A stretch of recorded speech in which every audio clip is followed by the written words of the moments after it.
The man I called not my type stood up, paid the bill, and walked out of my life without saying goodbye, and that's when I realized I'd just lost the best person I'd ever meet. When our mutual friend Ethan introduced us, I almost canceled our first date. He wasn't the kind of man who demanded attention when he entered a room. He didn't drive a luxury car, wear expensive suits, or charm everyone with rehearsed confidence. Instead, he remembered small details, listened more than he spoke, and made people feel important without trying. The night before our date, he sent a simple message, looking forward to tomorrow. Let me know if anything changes. It was thoughtful, almost painfully genuine.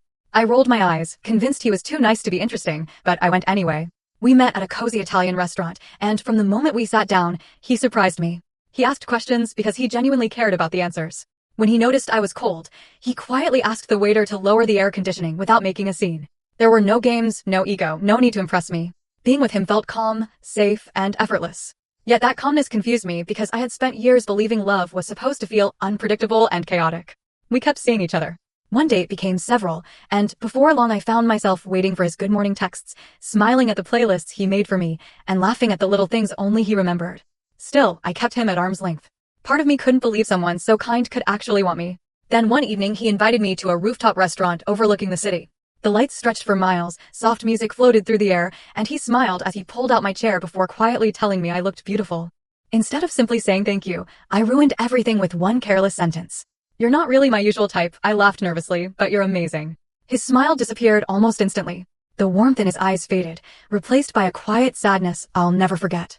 After a long silence, he nodded gently and whispered, maybe that's exactly the point. He called for the check, paid the bill without finishing his drink, wished me well, and walked away. There was no argument, no anger, no dramatic goodbye. By the time I reached home, he disappeared completely. No texts, no social media. It was as though I'd never existed. At first I convinced myself he'd overreacted, but the more I replayed that night, the more I understood what I'd really said. I hadn't complimented him. I'd told him he was my second choice. Weeks later, I saw him walking through downtown with another woman. She laughed at something he said, and he looked happier than I'd ever seen him. I stood across the street pretending to check my phone while my heart broke.